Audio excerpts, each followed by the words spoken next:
What's going on, everybody? Welcome back to another video. Today I'm going to be talking about Hairspray. So I got the DVD right here.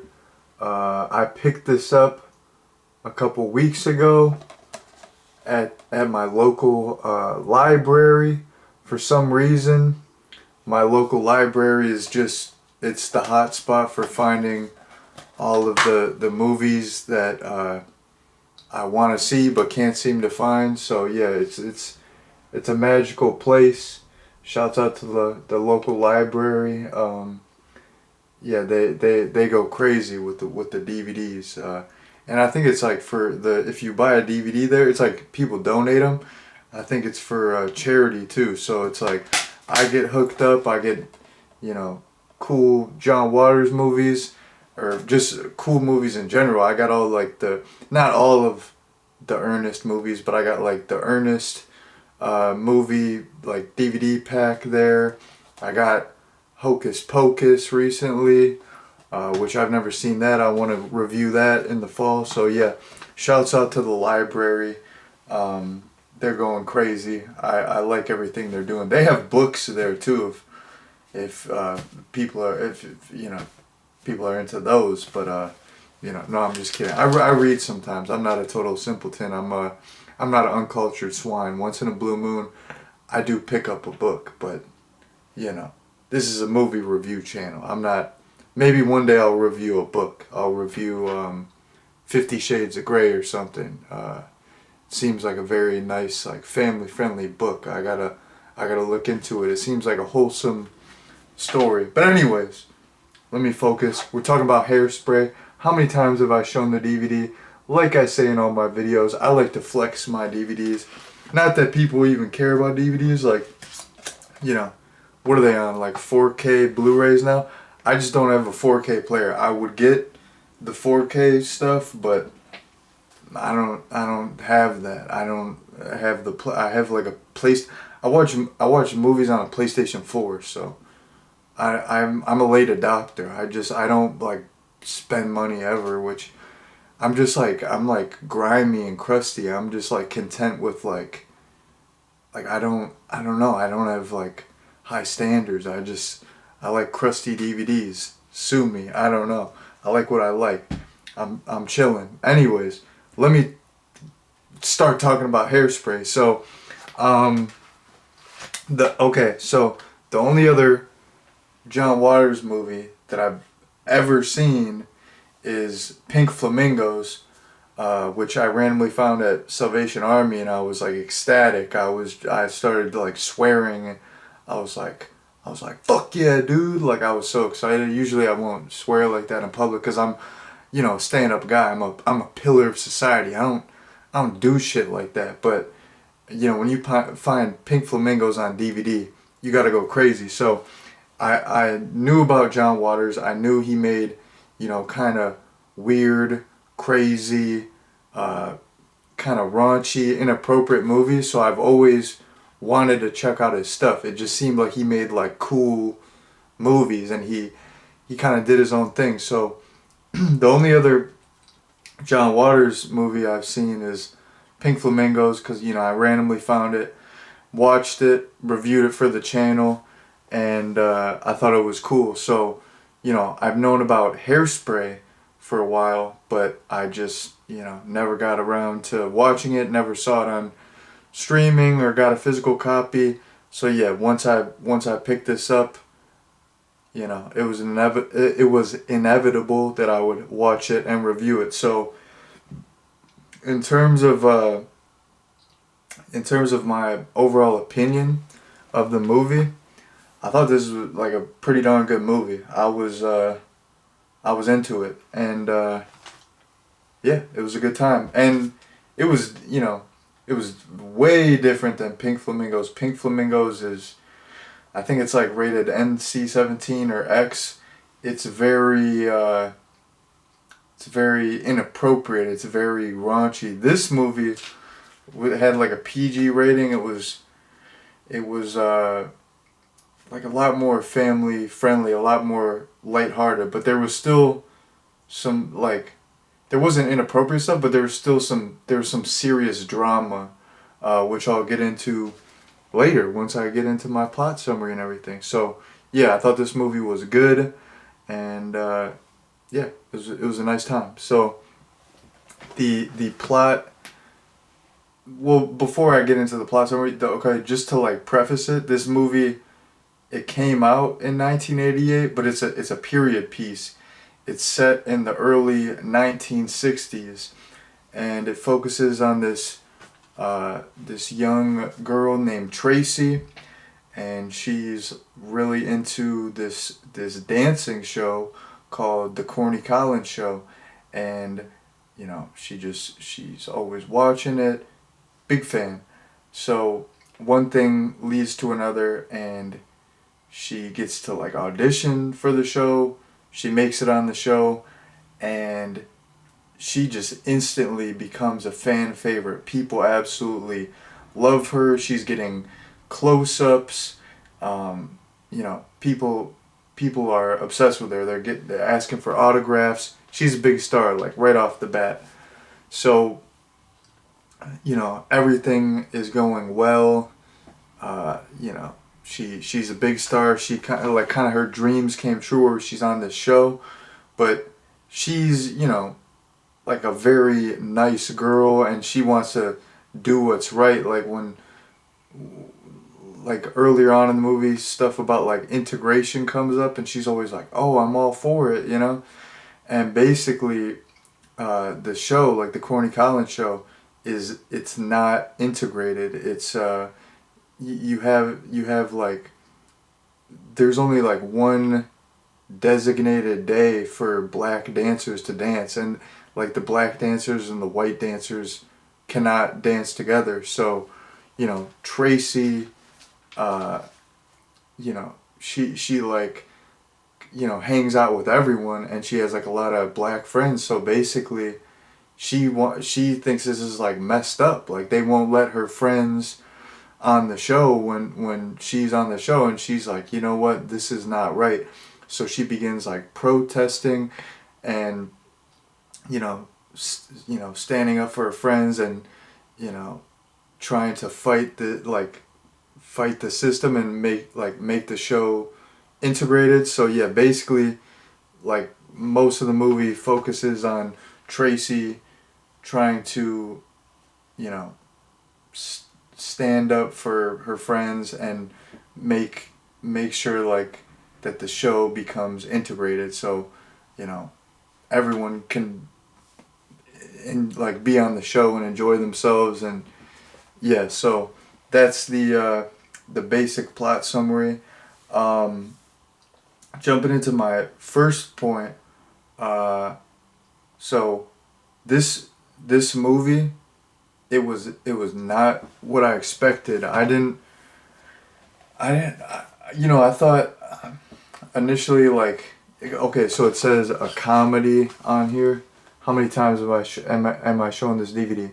So it says it's a comedy, so I thought it's a comedy, and then on the internet it says it's a musical, but it's not really a musical. But I thought it was just gonna be like a straightforward comedy.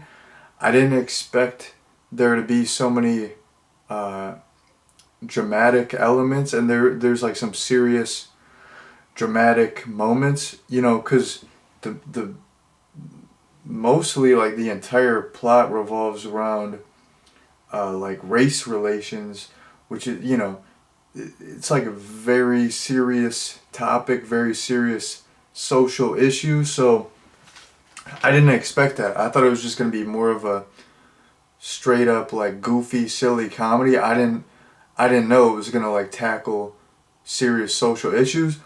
But like I said, I liked it because it was a really it was well done, and it was I was really invested in the story.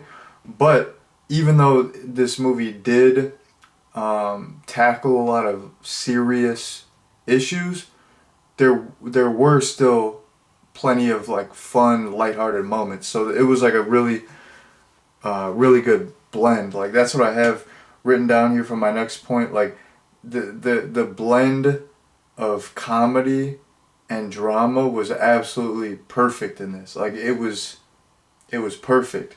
There would be like, you know, some serious moments, and there was not a joke to be heard in that sequence. But then you would kind of have some instances to break the tension, some like quick, like light, funny moments. So I feel like the blend between comedy and drama was perfect. Like I said, I thought the story in this was fantastic. I was super invested. I was not bored, and you know, I liked the whole.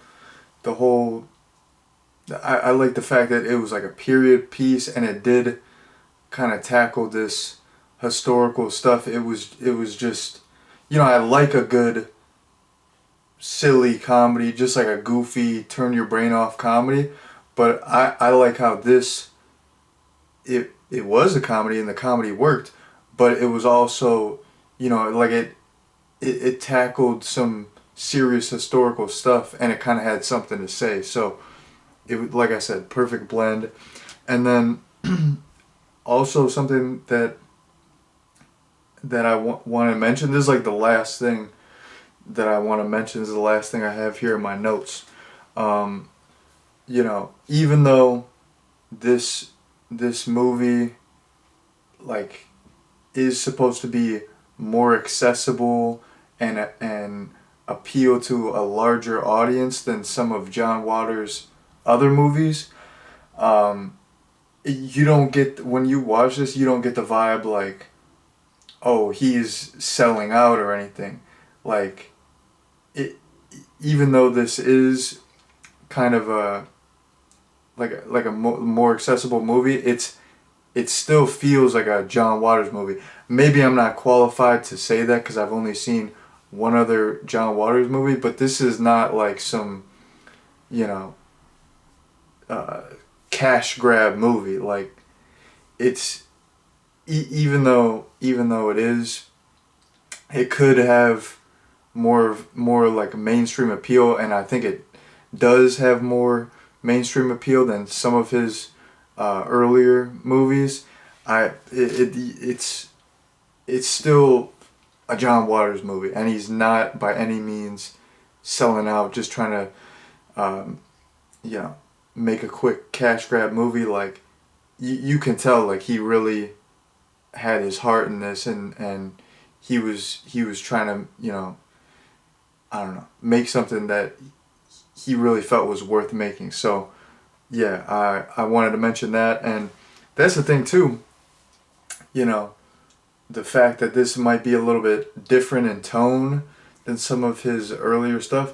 Part of that too is just, you know, it's later on in his career. He's older. When he was making all those crazy raunchy movies in the 70s, like he was a super young guy. That you know, that happens all the time with artists where they're young, they're making all this crazy stuff, and kind of when, you know, when you grow a little bit older, you might tone it down a little bit, or maybe you don't tone it down, but you just want to do something different. You don't want to make the same movie 50,000 times. So I think that's part of it. And you know, I think it's cool because he's got some variation in his filmography, but at the same time, he's almost like an auteur. Like all of his movies, like, you know, you're watching a John Waters movie. So yeah, I just wanted to, you know,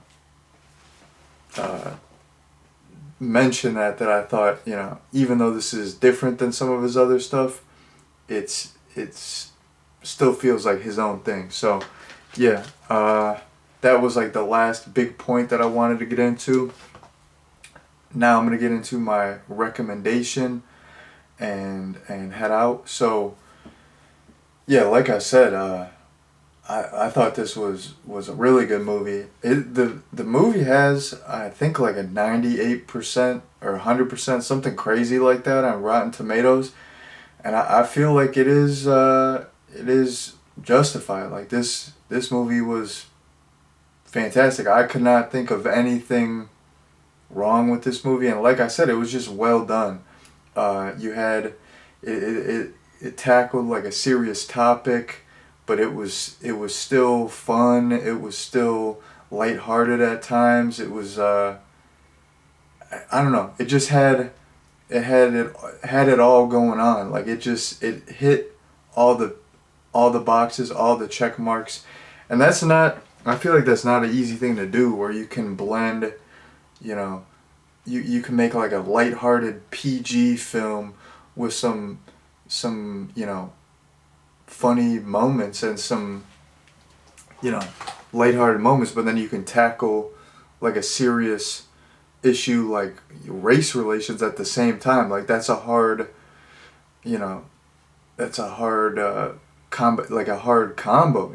That's those are like two drastically different things. Like usually dramatic movies, they'll have zero comedy, but this movie had quite a bit of comedy and lighthearted moments, and it's still all of the dramatic stuff was like deadly serious. Like you were taking that seriously. You were not like when that stuff was going on, it was not a joke. Like there was like like riots and stuff going on, and there was like instances where like people were getting like brutalized by the police and stuff, and like that stuff was not like, when you're watching that, it's deadly serious. But then maybe later on someone's like, I don't know, someone's hair explodes or whatever, and it's funny. So yeah, basically I think this movie was really good. I would absolutely recommend it. It's a good movie. I think this is regarded as a classic. Like I could see why. So in terms of a recommendation, I would recommend it. If you have not seen Hairspray and you're interested, I think it's well worth checking out. So that has been my recommendation, and that has been my review of Hairspray. Thank you all very much for watching, and peace out.